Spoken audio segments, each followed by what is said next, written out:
I had a customer reach out. He bought the last finished Royal Guard. And when he purchased that was when the run on the Force Pike ended. Okay. And he says, I love the helmet. I want one of your Force Pikes. Okay. And since then, he's reached out to me 2 more times asking for updates on the Force Pike. And I'm I'm still working on it, or I haven't got around to it, whatever. Basically bullshitting so that you don't have to make Yeah, Force Pike. so I had a guy contact me from Romania.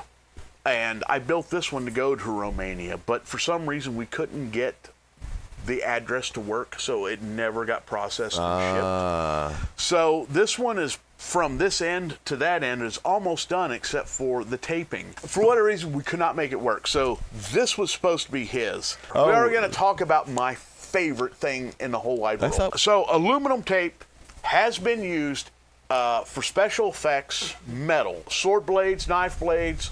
It's been used in theater. It's used in movies. For a perfect example, and that's what we're talking about tonight, the Royal Guards in Return of the Jedi, their Force Pikes used aluminum tape. If you find good pictures of the Force Pikes, you will actually see a tape seam running up one side of a shaft or another. The best pictures I've ever seen is when they're all lined up waiting for the Emperor to come off the shuttle. When they come down. And also there is a couple deleted scenes. Apparently they went after whoever the commander guy of the Death Star was. There are scenes where there was a little bit of conflict and the Royal Guards took their Force Pikes towards him. But anyway, those were deleted scenes.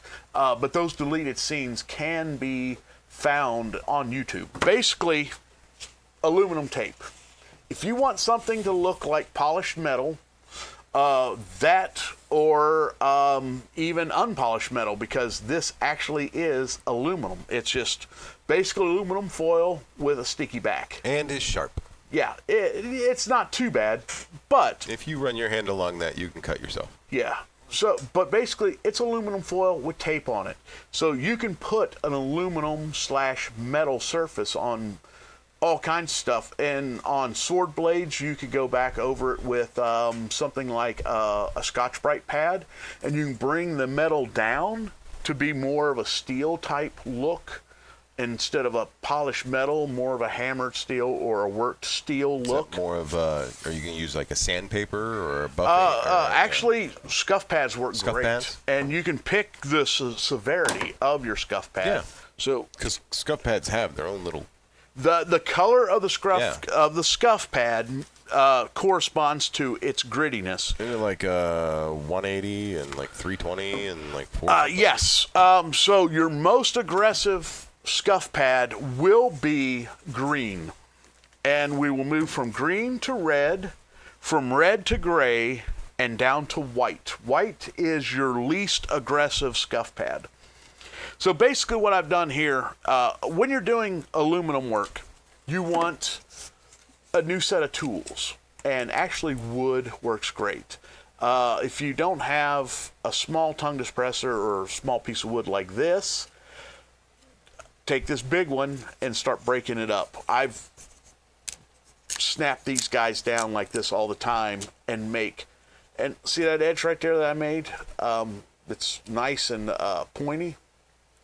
So I can use this end for certain work and this end for certain work. So I'm actually going to keep this because this is exactly what you want. Yeah. And then on larger areas, you want to use the full tongue depressor.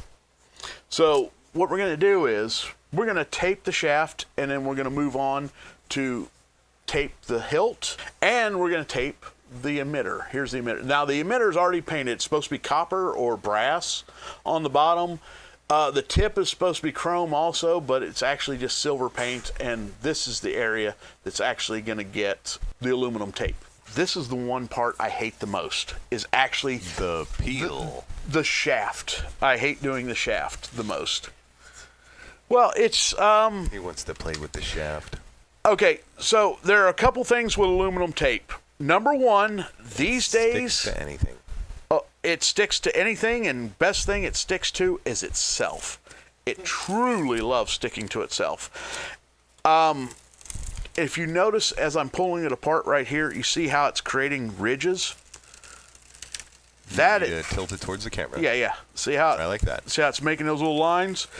That is where your paint stick is going to come into practice. So I'm going to pull this off by holding it clear of the table and everything else.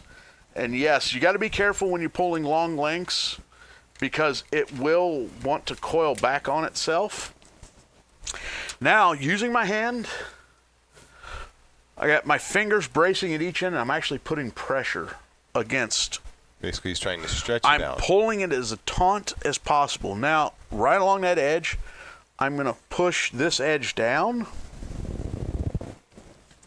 Now, your first thought is going to be just roll it to make it happen. Yeah. Now I'm going to move it away from me. And what I'm doing is using my thumb, I'm slowly stretching out the lines. Yeah, I'm slowly bending it around and basically working it all the way around the shaft of the...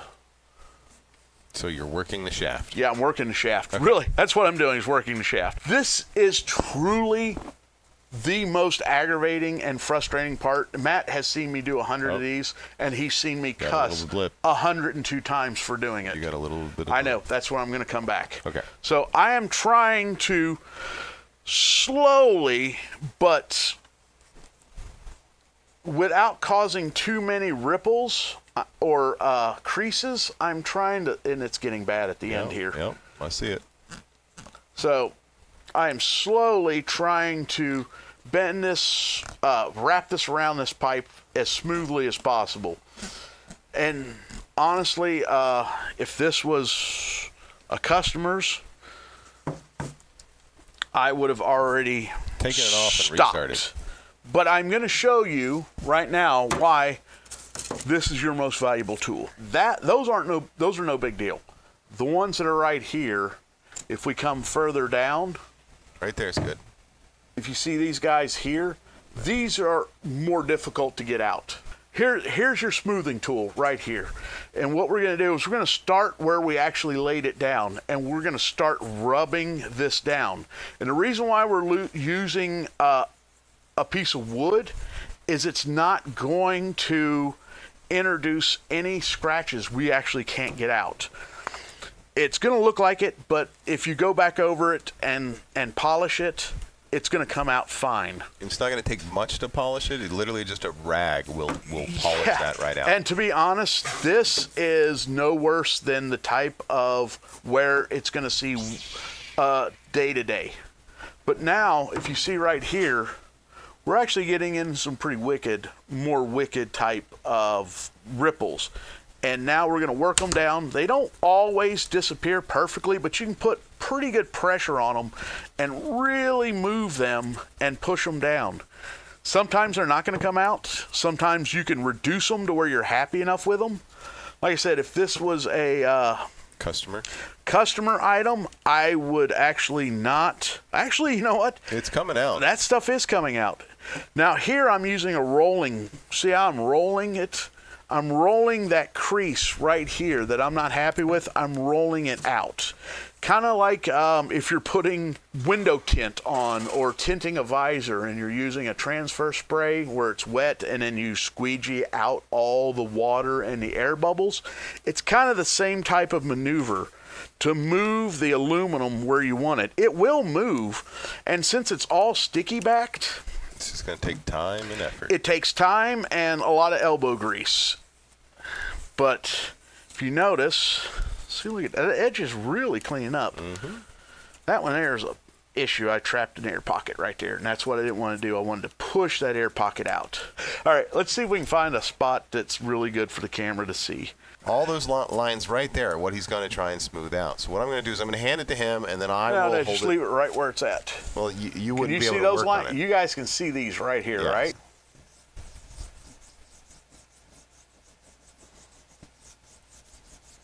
It's magic. See how they're disappearing? Yes. Look at the one up by my hand. It's gone. There you go. See? Right there is actually your best spot. You can tell that you can no longer see the lines that came through. The ripples are actually gone. What you're really now seeing are the tooling marks. You see how the tool itself is picking up the aluminum oxide. Funny thing about aluminum, it starts to oxidize as soon as you clean. So The thing about aluminum, it oxidizes so fast, that is its protection. When it creates an oxidized surface, it protects itself. So that's why aluminum doesn't corrode and disappear, because when it makes contact with air, it oxidizes. If you really want to know, the oxidation, if you ever rub it off, comes off black like that. So if you wanted to polish aluminum, what you have to do with aluminum is you use a polish that has a wax or something to protect the surface from the air so it'll stay shiny. That's kind of how aluminum polishes work. So we're just going to keep working this down. I'm going to work all these down real quick. This is quite literally how the original force pikes were made. They probably didn't even take as much care as we are, because they know what the screen can see and what the screen cannot see. Yeah, so definitely they just wrap these guys and it's boom and boom and we're done. It didn't care how crinkly or whatever they turned out. Now, when I make one to send it to a customer, I have to make sure the aluminum is as good as I can possibly make it. And this is the process that I use to clean them up. And of course, if it was my own prop, I would do this exact same thing. So that's how, using just a basic tongue depressor, you smooth out your aluminum. And you could do this. Pipes are hard because it's a round surface, so it gives you plenty of chances or plenty of places to mess up, and just the process of bending it over will cause creases. Even though this is PVC pipe, it's fairly straight and square as being a round piece. So if you start here, you should be able to wrap all this array around and not have major issues. But the aluminum tape has its own way of making your life miserable. But it also gives you a quick and easy way to create a metallic surface on plastic, wood, or any other surface that is not metal. See how it's, that is now an aluminum shaft and not a piece of PVC pipe on this side. This is quite literally how it was done in the old days. And actually, I wouldn't be surprised if there's freaking aluminum tape on R2-D2 somewhere. Moving on, I'm not going to do the other half because it's the same process of just on the other side, laying it right along that edge, laying it right along and overlapping a little bit and going over. I'm not going to do that, but that's the process for making a piece of plastic. Now it's aluminum. Now it's a piece of aluminum. And in the screen, the movie camera will catch this and it's shiny metal. That's what you want, A wooden sword, a piece of wood, can look like a piece of metal just by using this aluminum tape. What I was going to say earlier, and I was talking about earlier, is aluminum tape without a freaking logo on it these days is actually very hard to find. Super difficult. You may have to resort to ordering it online. This brand here is Nassau, made in the USA. If you buy any of the 3M aluminum tapes, they have now has the logo. I was buying 3M forever because you can buy this stuff in different thicknesses, and the different thicknesses will give you the ability to do different things, or make, like, this version is thick. This is about the thickest I've ever used, and the thicker the tape, the harder it is to smooth out and make look good. And there were different thicknesses you could buy at the hardware store until 3 or 4 years ago. It seemed like nobody logoed their aluminum tape. It was just in their package. But now you buy them and they got 3M down it, or they got Scotch down, whatever. That has actually limited me to the ones that I thought worked best, because now they got freaking logos on them. And do I want to do all the work, get it on there, and then go back and then have to go over it with some sort of solvent, if even possible, to take the ink off with a solvent? So I just buy what's available, and what's available to me right now at the hardware store is the actual thickest aluminum tape without a logo on it, and that's the Nassau brand. So moving on to the emitter. On the emitter, you want to go, this is basically 2 inches wide. So you want to go height-wise. We're going to go a little bit further because if you've ever tried to make anything that's round, like a round pattern, it's got the wide base here, and then this would go up like that. I've actually got a pattern to try to perfectly do this, and I stopped using it because this process was just faster. Yep. And what we're going to do is I'm going to peel the aluminum tape again. And you still, every time you peel the aluminum tape, you'll notice right there, you see how it creates that ridge line, the ripples? Yes. So when you get right to the end, make sure you grab it because this stuff does like to coil back on itself. Mm-hmm. Laying the emitter down just like so. Taking right in the center, right at the line where you want it to be, and you want to make a straight line straight up with your thumb, just like so. All right.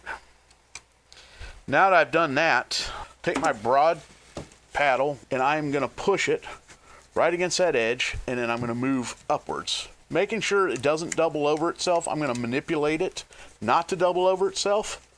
But see, on these edges, they're actually going to go below this line right here. I'm actually going to end up trimming these edges off, and you'll see it when I push them all down. But I'm going to work it down.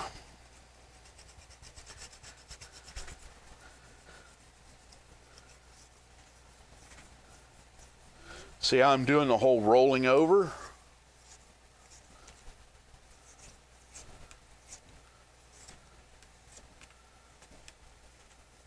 There we go. So there's that side of it. Now I'm going to go to this side. You can switch. I'm not going to switch. I'm going to stay with my right hand. But you can switch to the tool to your left hand and do it the same way. I'm going to work backwards now instead of working forward. So I'm going to work it all back towards me. Remembering to keep this curling around so it doesn't double over and make a knot.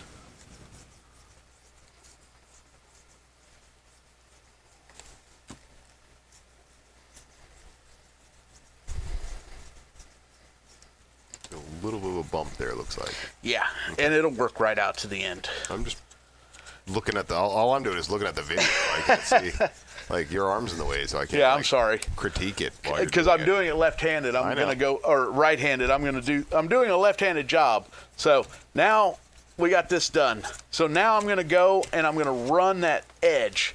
I want a sharp edge, so I'm running right up to it.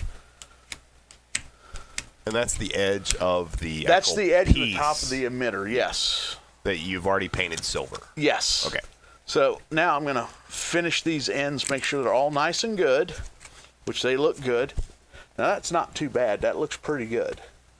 It's not bad at all. Now I'm going to take my scalpel. Where did I put my scalpel? So now what I'm going to do is very simply go right to the edge right here, and I'm going to push right on that edge.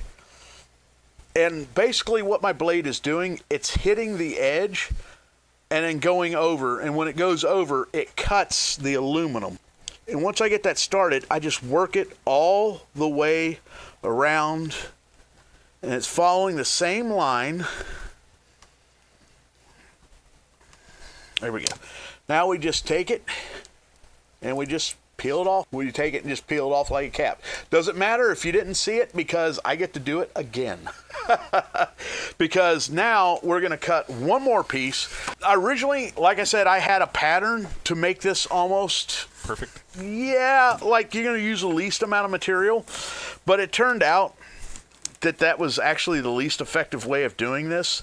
And a perfect, in a perfect world, we would have aluminum to go all the way around this in one shot, but we don't. It had to be like 3 inches wide, right? Actually, whatever the distance between here and here, and it looks like 4 inches or 3.5 inches. 3.5, yeah. Yeah. We actually will cover up about 60 to 70% of everything we've just done. We'll actually cover it up just to get this one small from here to here, and then if you notice at the top, it already reaches and intersects. But we're going to cover all that up again, the exactly same process, right at the base, using your thumb, running it right up to the top, Well, just like so. Now we are just doing exactly what we did before, forcing the aluminum to lay down nice and smooth and all the way around. And this is actually kind of difficult. You would think this would turn out worse than that because this is a cone and you're taking a straight piece of straight material and trying to make it adhere to a cone. But it actually works and turns out really well. Now, just like before... Now it's a happy emitter. Just like before, I'm working backwards now. I'm going to do the exact same process, but working towards me instead of away.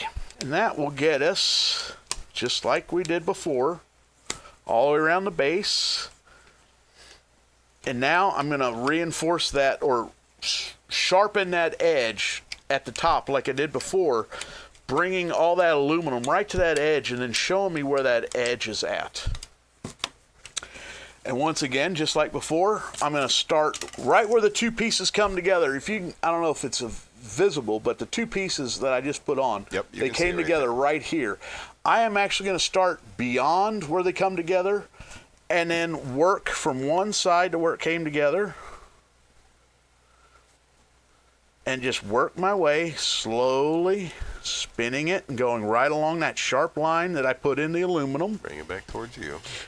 Yep. Actually, it's not. I'm just rolling it underneath the blade until I get all the way to where I started and then past. And now I'll just take my finger right underneath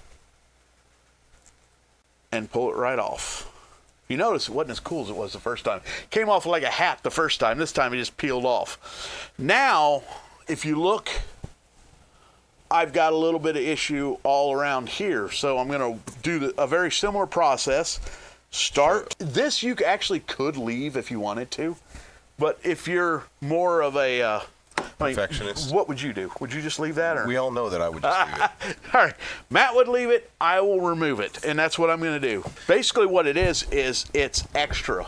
That flat piece, it actually moved from the vertical edge to the other edge. And what I want to do is remove everything along the vertical so it doesn't transfer to the other. The horizontal. Yes. We're just going to go around just like so, holding the blade right along that edge. And actually, to tell you the truth, you're only going to have it in a couple spots. It's just a sliver. But what's funny is it ends up being doubled up. Because when we laid it down perfect on this side, we laid it down perfect on this side too. And the two areas where it's not perfect is a double overlap from both sides. You know, I was hoping tonight to actually have a dagger, a sword, or some type of melee weapon that we could do, but I didn't have anything. But I did have all the pieces to put together a force pike, so that's why we're doing force pike tonight. But this is, like I said before, this is literally how they did it in the movies. This is another, like I said, they also did this in screen for a theater. Even going to high school theater, this is a technique that is very effective. It gives you the metallic metal look for pennies. It's, you know, I think a roll of this stuff's like $7, and I can do dozens of these with a roll. But we're gonna move on. This emitter would be deemed officially done. And it's funny how people would look at this emitter and say, oh, but this is how it was done. If you had a real Return of the Jedi part in your hand, a real emitter or staff, if you had this real prop in your hands, you would find all the defects and you would find it exactly like this. That's why this is one of the things that I see things I don't like, but I also see the overall picture and the overall presentation of what it is and how it would show up on screen. And this is probably, out of all the props I make, because all my blasters are hero replicas, but they're not hero replicas. They're not metal.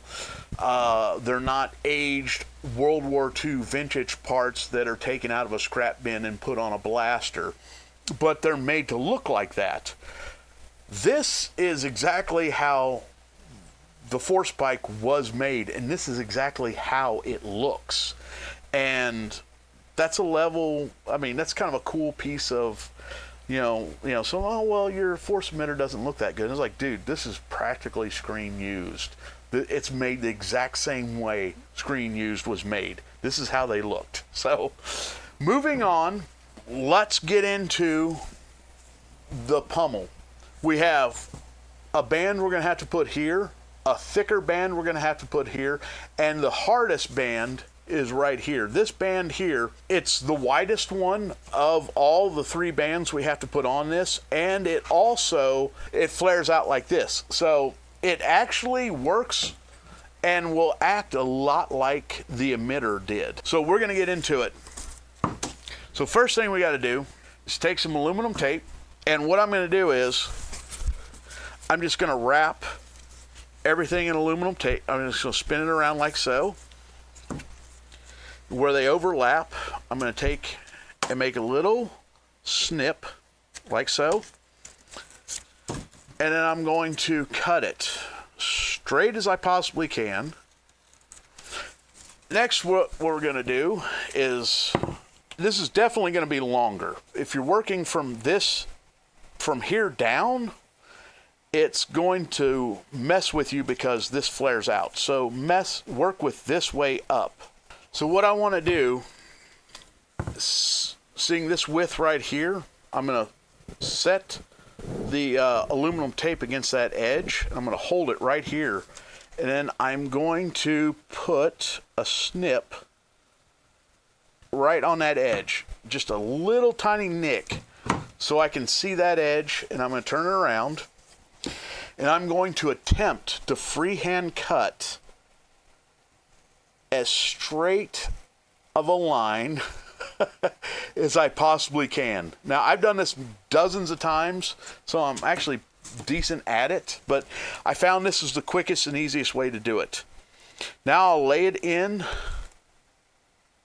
like so. Just make sure that I have enough and it's gonna fit, and yes, it will.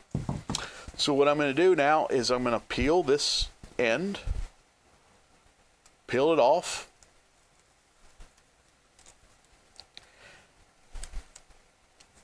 and set it in the groove lightly. I'm going to go holding pressure all the way around. I'm holding hard pressure against this. So, oops. Don't hold so hard of a pressure you break it, just like I just did.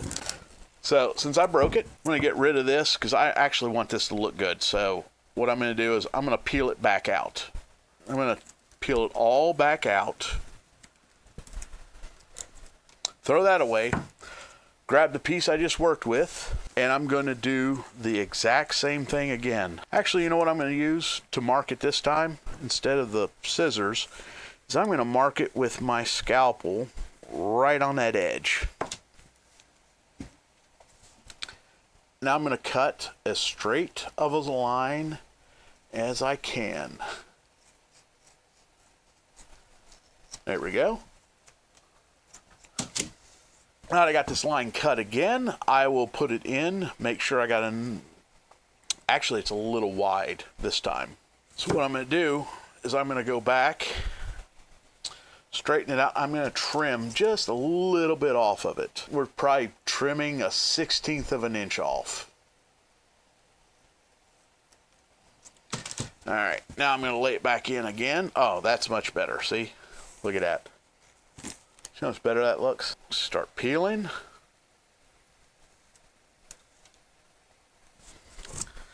I'm going to lay it in. I'm going to try not to rip it this time. I was pulling pretty hard, but maybe a little bit harder than I should have. I'm wrapping it all the way around. So now I've reached where I started. And I'm actually going to cut it so gently, just over. There we go. Now with a thinner piece of tongue depressor, I'm actually going to do the same process I've done on all the other pieces and smooth all that out. Slowly working around right up against the edge. This is where that piece where right here, you can go right up to the edge. This is a round, you know, using the rounded side for certain sides or certain jobs, and then the pointy for others. And I just broke that, so here you go. I'm going to keep working it down, smoothing it out. There we go. Check it out.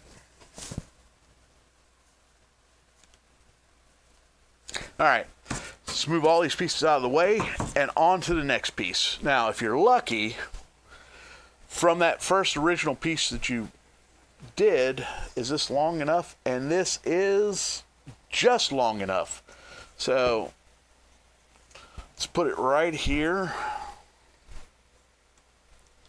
We're going to mark our thickness again, just like so, with the scalpel. We're going to remove probably about 1/8 of an inch. There we go. Let's double check this will fit. See if it'll make it all the way around and be the right. All right, I think it's going to work. So just like the first time, we're going to peel it. We're going to put it in as straight and square as possible.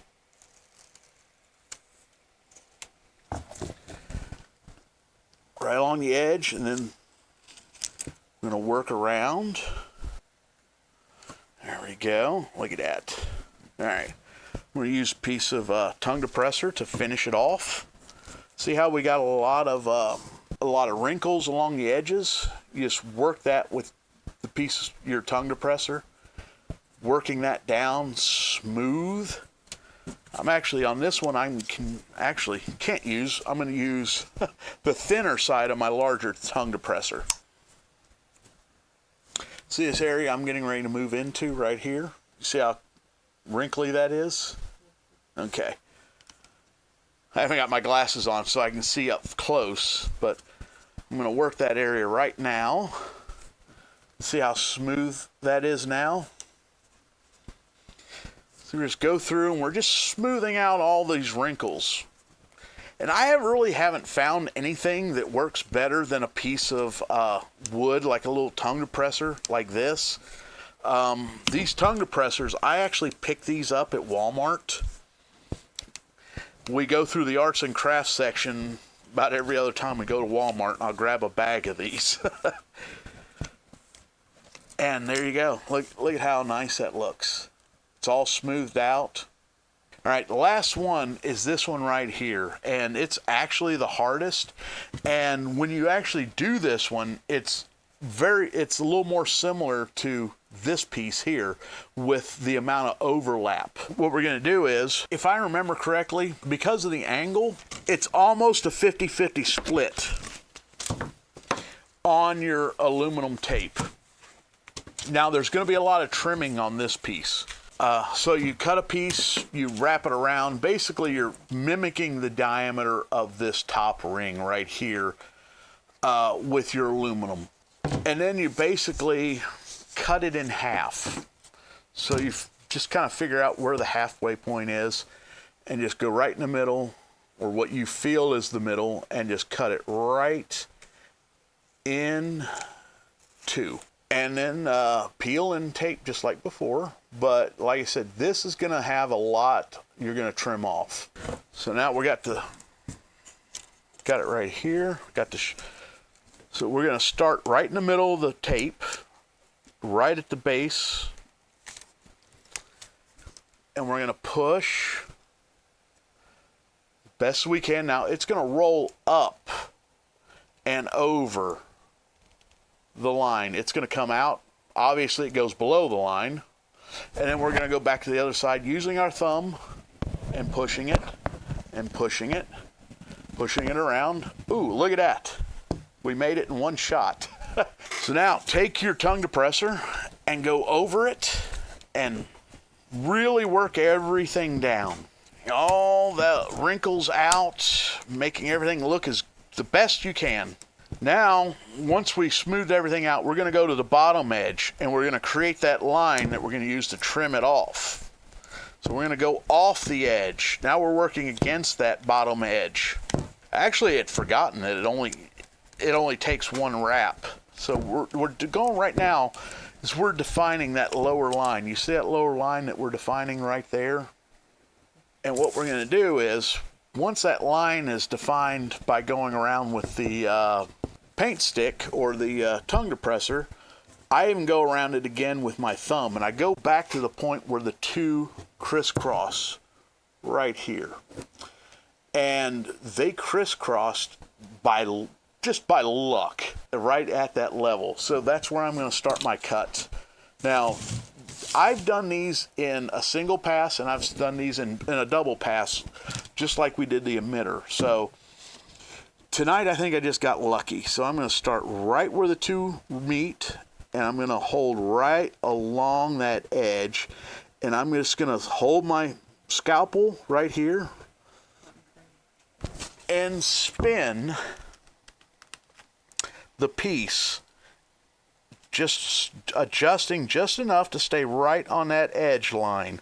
What I want is right on that edge. I want to stay right on that edge, and there we go. Now I should be able to just pick at it and pull it away. There we go. Now it's just going to come right off.